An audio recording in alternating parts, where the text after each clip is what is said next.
People power. Our power. People power. NUP. Everywhere. NUP. Obanta andike na Luganda obana luzungu. Banaye munzikirize amalobozi gaberi matono tono nsobola okwogera ne bannamawulire.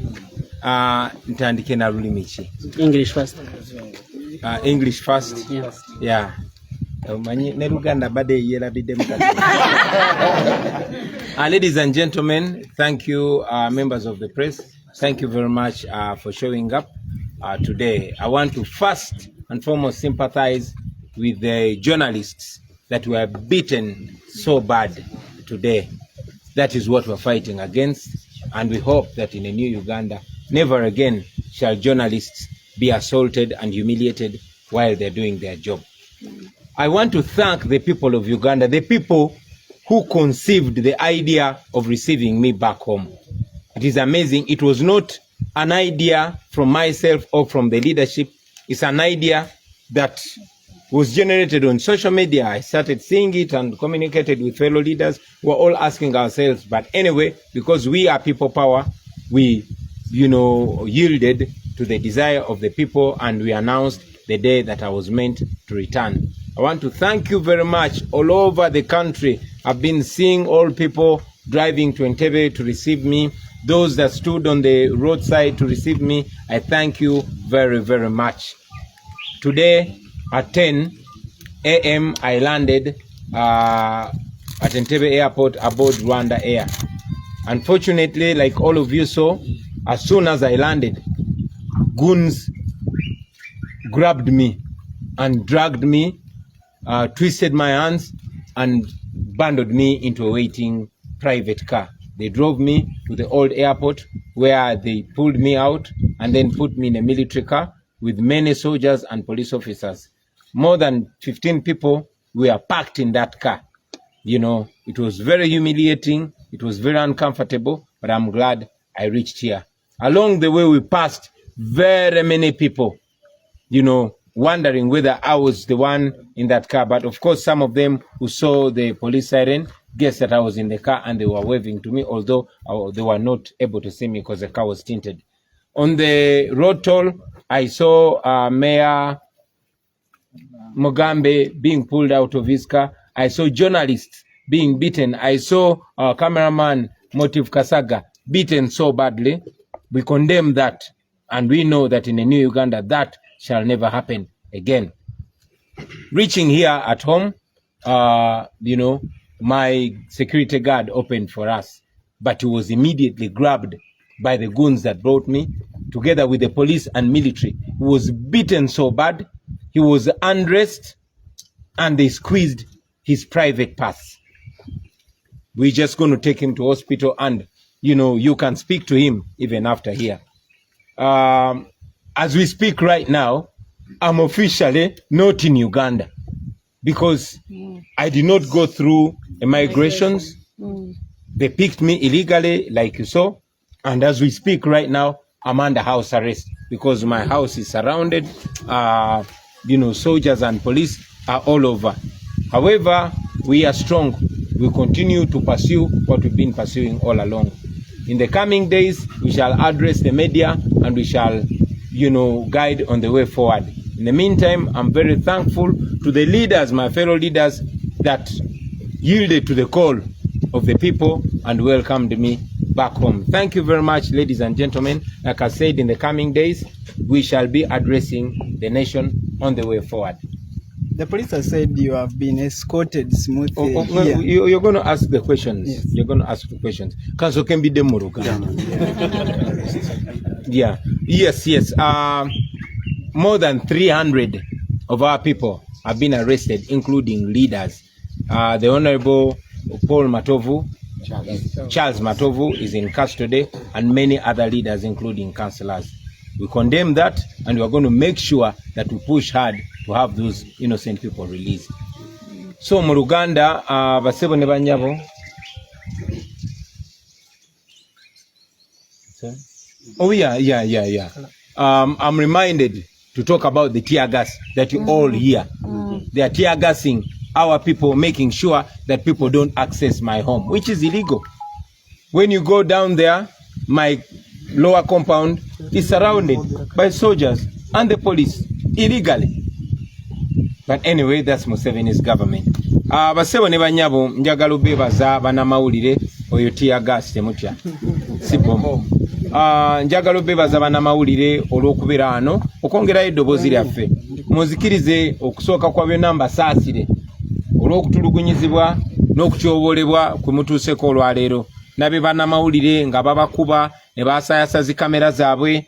Omukubi waffe w'ebifaananyi gwe bayita Motive Kasaga bamukubye ne bamufuira pepper spray. Ekyo no tukivumirira. Naye bye tulwanyisa era bijja koma. Era tumanyi nti tekiridira kuba nate okutyobola bana mawulire nga bakola omulimu gwabwe. Njagala okwebaza ne sokwebaza mikwano gyaffe abawagizi baffe abaatandika ekirowoozo kino ekyokunnyaniriza. Kino tekyali kirowoozo kyange.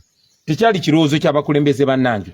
Wabula kirowoozo kyatandikira mu abawagizi, kyatandikira ku social media. Ne mutandika okuwaga nti mugenda kunnyaniriza ne mumbuuza n'olunaku. Era bwe twayogeramu ne bakulembeze bannange ne tukkiriza abantu baffe bwe tuli ba people power, amaanyi g'abantu ge tugenderako.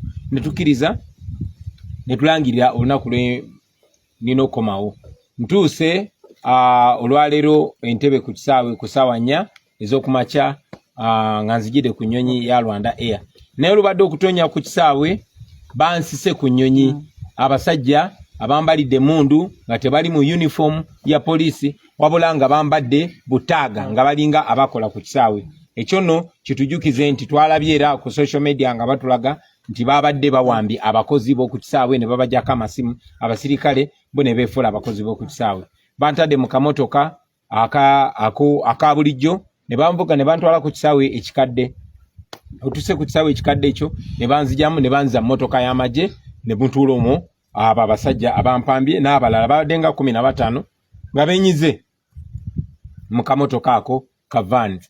Emmotoka esimbuliddewo naye tuyise kukubeera nga abantu bakwatiridde ku side ne side, naye engeri emmotoka gyembaddemu gyebadde tinted ng'endabirwamu nzirugavu nga kizibu okutegeera oba nze ali omwo. Naye era ndowooza abantu bwe balabye kadenge ya poliisi ng'egenda okuba obugombe bategedde butegeeze engeri gye babadde bawulidde nti bankute ku kisaawe bategedde butegeezi nti ndi omwo bazze bampubira ekyennaku nga tebasobola kundaba naye nga nange mutima gwange mbadde mbawubira. Bannange mbeebaza nnyo mwenna abaavudde yonna gye mwavudde, abaavudde mu west, abaavudde mu east, abaavudde mu north, nammwe abaavudde mu central mbeebaza nnyo. Mwebale nnyo okutulaga mukwano, mwebale tulaga bawagizi. Njagala okwebaza abakulembeze bannange abazze mu bungi ne bannona, mwebale kundaga mukwano, mwebale kundaga Abasseruganda. Olutuuse no wano asikali wange olubadde okugulawo ne bamugwira abapoliisi n'amagye n'agavubuka agabadde ne mundu naye nga gali mu ngoye eza bulijjo ne bamukubakuba era mugenda kufuna omukisa mwogereko naye bamujeemu engoye endala ne baziyuza ne bamunyiga ebitundu bye ebyekyama, ekintu ekimenya amateeka era ekimutaasiza kwe kuteekako kamera ne tutandika omubanja nga tuli ku kamera kyebavuddeko ne bamuta. Saawa zino etwogerera ndi musibe, ndi under house arrest, bansibidde waka era beetolodde amaka gange. Tiyagasi gwe muwulira bakuba abantu bagezaako okujja okunkulisaayo. Emmanga eyo amagye ne poliisi gabembedde gabuuse ekikomera kyange, awalala awatali ekikomera kya bulooka wali akatimba ne basalawo ne makansi mu bumenyi bw'amateeka ne bayingira era bali mu maka gange mu bumenyi bw'amateeka. Bakulembeze bannaffe bangi nnyo babakutte abasukka mu 3 bamwe muli ne Honorable Charles Matovu ow'Ebusiro n'abalala bangi omuli ne bakansala. Ekyo nno tukivumirira. Saawa zino bakyali mukuba tear gas gwe muwulira bwe bagira ne bamukuba kuba bagezaako okutiisatiisa abantu baleme kujja kunkulisaayo. Njagala okwongera okumaliza nga nebaza bannayuganda ne sokwebaza. Mwebale nnyo okumanya nti luno si lutalo lwa Kyagulanyi oba bakulembeze banne mu NUP, wabula lutalo lwaffe ffenna. Sina NUP yokka naye buli muntu yenna ayagala Uganda eyeeyagaza, buli muntu yenna ayagala enkyukakyuka n'olutalo olwo. Bannayuganda mwebale tukulembera, mwebale kubeerayo, mwebale kulaba kyetaagisa ne mutujukiza ffe abakulembeze. Temujjanga okwo obuvunanyizibwa bwe mulaze ku mulundi guno nsaba mubulagende ku bitunde ku bintu ebirala naffe abakulembeze olumu bwe tubanga ababongose mutuzuukuse kubanga tukolera mmwe era bitukola bikiikirira mmwe mwebale nnyo mwebale ddala basebo ne banyabo ku lwa Katonda n'ensi yange. Honorable, you have said that the people who initiated this initiative were ordinary people. Yeah. What was your reasoning behind what did you intend to achieve when you accepted as the leadership of NUP that let's go into this as the people have requested? What was the motive? We didn't go into anything. All we did was to announce the date that I was coming back, because after people put it, after they made it a social media frenzy that they were welcoming me, they started demanding to know when I'm coming back. So for avoidance of any doubt, to give them clarity so that they don't camp at the airport for a whole week, we decided with my fellow leaders to announce the date that I was to return. And that's exactly what we did. The police has said that it gave you a smooth escort from the airport to your home here, but we know since yesterday there are people who have been arrested.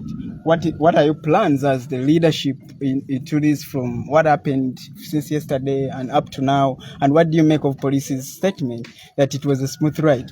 Well, when people announced that they were going to welcome us, maybe the police also decided to give us a smooth welcome. Their smooth welcome included arresting more than 300 of our supporters and members. Their smooth welcome included grabbing me from the tarmac, like you saw. Their smooth welcome included denying me my right to travel the way I want and to respect my programs, because I was not supposed to address the media from here. I was supposed to address the media from Kamocha, our current headquarters, which is right now under siege by police and the military. That smooth welcome included beating up my guard and besieging my home. That smooth welcome is still including tear gas, as you can hear, and, putting me under house arrest. We don't thank them for that so-called smooth welcome. We did not ask for that, and we demand that they leave my house immediately. Well, it has been almost 2 weeks since you left Uganda, and the police had banned. Police had banned the rallies that were moving around the country, and it has been almost 2 weeks since it was stopped. And when you went there, what happens when you go outside Uganda on behalf of NUP and on behalf of the cause that you are dealing with in Uganda? First of all, they are scared. They are scared, they are panicking, because they know they are criminals and they know their days are numbered. What do I go to do when I leave the country, when I go outside Uganda? I go to destroy Museveni and his regime. Our daily duty is to make sure we make the fall of Museveni as quick as possible. So we go there to call upon all those people in the West that are supporting Museveni to tell them to stop sponsoring operation here in Uganda. Thank you. Honorable, engeri gye bayisizaamu abantu n'engeri gye bayisizaamu abakulembeze sako n'omukuumadde ne asikali okutwaliza awamu. Olowooza singa kino kigenda mu maaso sikagendererako okulabika nti batiisatiisa abantu n'okubakyayo okuwagira ekibiina n'okwongera okweraliikirira nti singa mpagira Kyagulanyi bino biyinza okuntuukako. Bamaze emyaka egisukka mu 5 nga bagezaako tutiisatiisa naye tufaanana nga abatidde. Baatuwamba Arua, basse bannaffe, bampamba ku kisaawe bwe nakomawo okuva Amerika okufuna obujjanjabi. Bannaffe bangi babawambye tetunaaba kuddamu balaba. Bannaffe bangi babasse twabaziika. Bannaffe bangi bali mu makomera awatali musango. N'olunaku lwajjo baakutte abasukka mu 3. Tulabika nga abatidde. Kitegeeza tetugenda kutya be batidde. Tugenda genda mu maaso nga bwe nabagambye. Anyway, mu nnaku ezijja tujja kwogerera eggwanga tuwabuulire kiki ekiddako. Mukulembeze ku nsonga obadde ovangayo abantu abannamawulire bamulisa abakola ebibi. Olwaleero tugira okubona abannamawulire abaswika 10 bagemeyiwa bali ku poliisi ey'Entebbe. Nsonga ki ekino kiba kiraga ki? Mpegano mbanga nkibakobera imwe bannamawulire. Aye olwaleero ndowooza mukyeboineko. Kineekyo baba. Ndowooza nti mukyebwe tukobako buliido. Bana basaada, bakyamu, twenda tukolagane tugemagane twena tubabinge kuba yirwa chonjogezo tubagamba bulijjo nti bano bamenyi b'amateeka tewali ali safe mu Uganda, si mukulembeze, si mulimi, si munnamawulire, tewali ali safe nga tukulemberwa abamenyi b'amateeka bano. Yes. Police government ekuwadde entambula okuva ku airport ne kutuusa wano waka era oli mirembe, ekyo kyogirako ki? Well, police okuva jjo yakutte abantu bafa basuka ebisatu. Police empampambye, police n'amagye nga bakozesa abavubuka abatambadde byambalo sosobola gamba nti ba police oba bamagye, you know, ne bamulabye enkwata gye bankutte. Mulabye bakubye bannamawulire bwe batuuse wano ne bakuba omukumi wange ne bamwambulamu engoye ne bamunyiga obusajja n'ebirala efaanana bwe bityo. Kati baba kibayita okwaniriza okulungi, nsaba obategeeza nti saabasabye kunnyaniriza era sikwagala era ne wano baveewo kubanga bajjudde eri wansi. Pozi n'ekirala wambuziza. Let me first answer it in English. You asked me among the things, what do we do when we go outside Uganda? Among other things, this time around, we've been pushing a film, a documentary film that shows the atrocities that Museveni and his regime have committed on the people of Uganda. It is premiering today on Hulu and Disney. It's called Bobi Wine, the People's President. Look out for it. Kanchogere chomu Luganda nga nenkuba tenatonya. Anje mikisa banna etwe baze Katonda.